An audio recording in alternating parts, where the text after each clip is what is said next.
think it was definitely a good experience for me. I feel like a couple times, especially like later in the year, I feel like I was aggressive almost every game, whether I was hitting my shots or not, and things like that. But I mean, we haven't really had that. I haven't really had the opportunity when guys have gone down to be able to step in and kind of fill that role that we lost. So it was a good learning experience. Yeah, doing Keegan. What up? So, this is your second year just wrapped up, also, being on two, as you say, over 500 teams, here in Sacramento so far, and going to the third year, how do you think your role is gonna expand with the squad, just trying to, go after another playoff run, hopefully trying to improve on next year? Yeah, I think I'm blessed to kind of be in that position where I'm on a team that wins games a lot, and being 10 plus games over 500. I mean, you don't want to take that for granted, and especially early in your years. So for me, it's just being able to be more aggressive, expand my game, not be as one-dimensional, and figure out where I can be effective in the NBA and how I can be consistent for a long time. Kind of, along those lines too, having the team that wins, you experienced a lot of success in that rookie season and obviously success this year as well. How much different did it ultimately feel? And I just wonder, was there a point in the season where you said, man, this might be a more difficult stretch than what we even anticipated? Yeah, it was interesting just because I feel like we're kind of on the same timeline as last year, record-wise, win-wise, and obviously the West has been a lot better this year. So it was different, just kind of going through those games, having really important games late in the season, 2 weeks left in the season, things like that. So obviously it's a different stretch, and one that you can learn from. Obviously it's disappointing to lose a lot of those important games down the stretch that could have solidified us getting into the playoffs, not having to play playing games. Keegan, can you speak a little bit to the leadership, the growth of the leadership on this team from your rookie year through this season, and how, whether it's specific players, the team as a whole got better in that area, and how it helped you develop? Yeah, it's been evident, especially I think obviously we got the vets like JaVale, HB, we had Delhi last year, guys like that who have been in that leadership role before, stepped in, have been really good vets for our team. I think like guys like Fox, Domas, have really kind of found their voice since I've got here, and I don't know what it was like before, but I can just see their growth, and that's gonna be a big part of our success going into the future. Keegan, when you look at this offseason, you made a big jump last offseason. I'm guessing you're probably looking to do the same this offseason. Specifically, when you look at your aggressiveness, is that something that you can work on in the offseason, or is that a mental thing where it's gonna be like, hey, in the game, I'm not having a good night, I still have to attack the basket and be relevant in the game?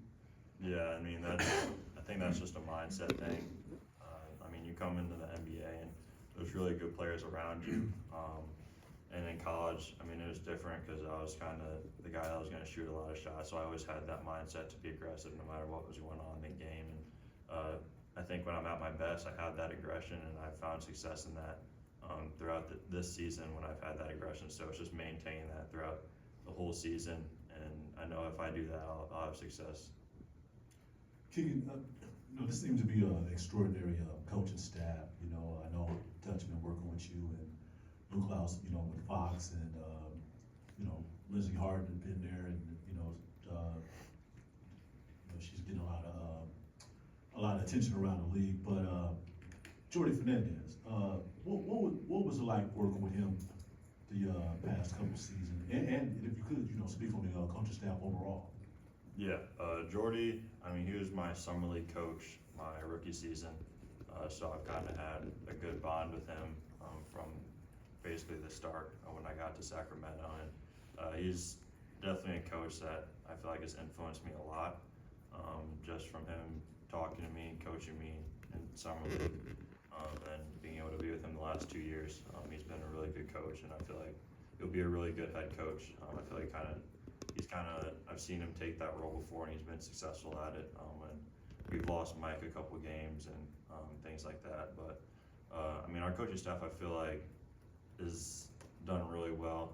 Obviously, they're getting a lot of opportunities now elsewhere and coaching vacancies and things like that. But I feel like we've got a good staff here that's allowed us to be successful these last couple of years.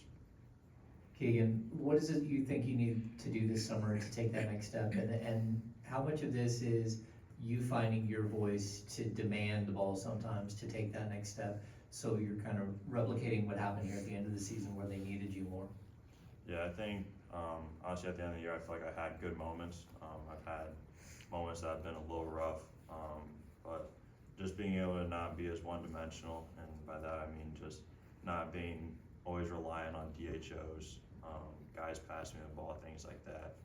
Being able to play in a pick and roll, being able to bring the ball down the court and create something for a teammate, and things like that. So it's not always about scoring the ball, it's about being able to play making. That's something I want to get better at, because when I am scoring the ball, I do draw a lot of attention. So just making guys' lives easier, I think that's a big goal of mine throughout the summer. Yeah, to the point, we saw you put the ball on the floor a little more this year, but it was definitely inconsistent. Where's your comfort level at this point handling the ball? I've honestly gotten a lot more comfortable as the years went on. I feel like my progress from my rookie year till now has been pretty drastic, just the amount of times that I've obviously been in different situations where I've had to handle the ball, and I'm being able to create my own shot a little bit more this year to last year. So I feel like if I can make a jump from my rookie year to the second year to my second year, my third year, but maybe even drastic, I think I'll be in a good place and it'll help our team. And last one for you on this. How different were teams defending you this year? Was it noticeably different for you in terms of like the physicality? Yeah, I think so. Especially later in the season, when I've been coming off pin downs, when I've been coming off DHOs, guys, especially in the center spot that I've been guarding Domas, haven't been as up as high as they were towards the end of the year. So that was a lot different. And they've been putting better defenders on me with Malik out, Kevin out. So that's been kind of a eye-opening thing for me, and definitely have opened my eyes to stuff that I have to be better at going into next year. Hey Keegan, 2 questions for you.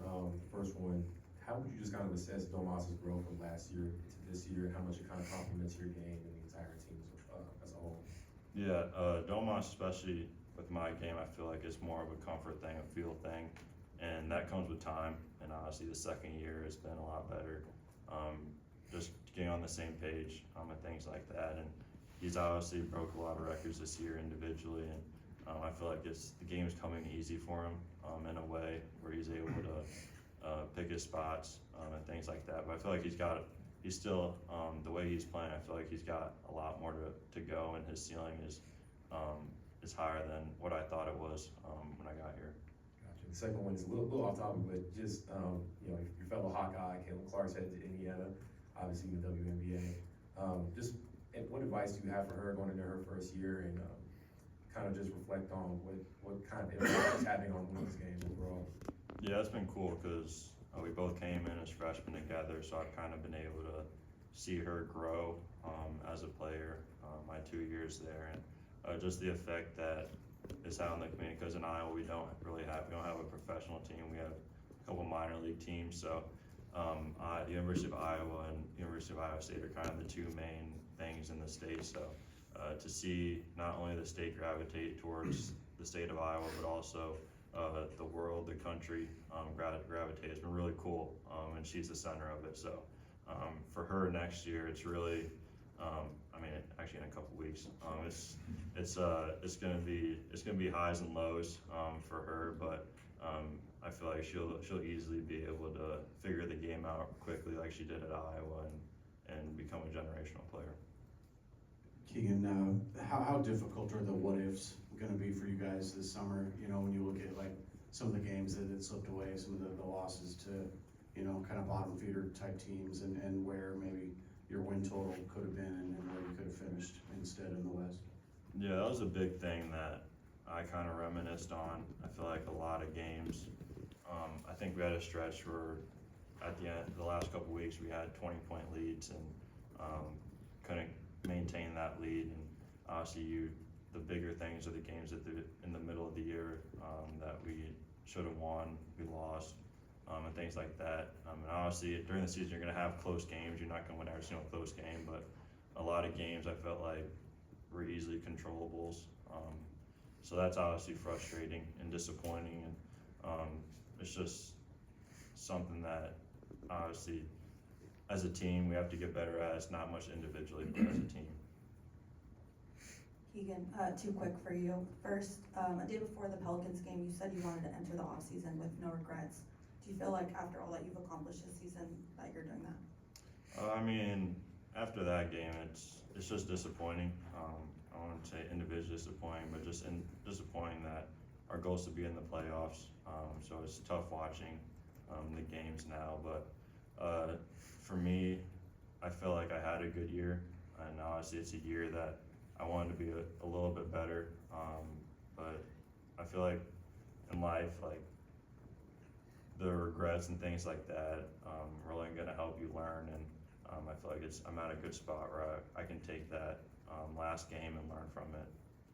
And then secondly, a lot has been kind of made of yours and Fox's relationship just with the offseason work that you guys put in together. But I'm curious, what was your relationship like with Malik? I know he's kind of your biggest dunk critic, and you guys have that silly little like thumbs down celebration. What has he kind of meant to you over the last 2 years? And obviously he's like a trending topic this offseason. So can you just talk about like what he's meant to you over the past 2 years? Yeah, I mean, he's been one of my closest friends too.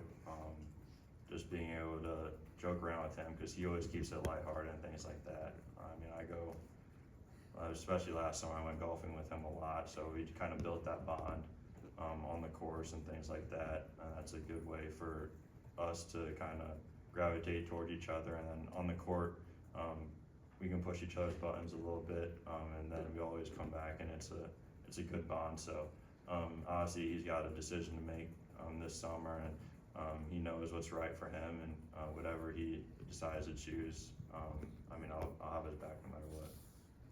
Keegan, a couple questions here. One, spotting up for you, is any spotting up a little deeper? You see some guys around the league doing that. Is that a range that you're comfortable doing? Is that something you might work on this off season? Is that any part of your planning going in the off season? Maybe being able to spot up a little deeper next year? I mean, it's obviously helps when you can shoot a couple feet beyond the 3-point line. One guy, Trey Murphy's really good at it, being able to shoot, and it helps the team. It expands the floor and things like that. So I've been working on it. Obviously, haven't been as comfortable with it, but obviously it's a room to grow in that area, because it just helps the spacing of the team. Gotcha, okay. And is there any chance in this off season playing golf that you're gonna buy Chris the hot dog at the turn? Oh, no, I forgot about that, but no, probably not. To be honest, he's doing well himself, and he can take care of that. Thanks, everyone.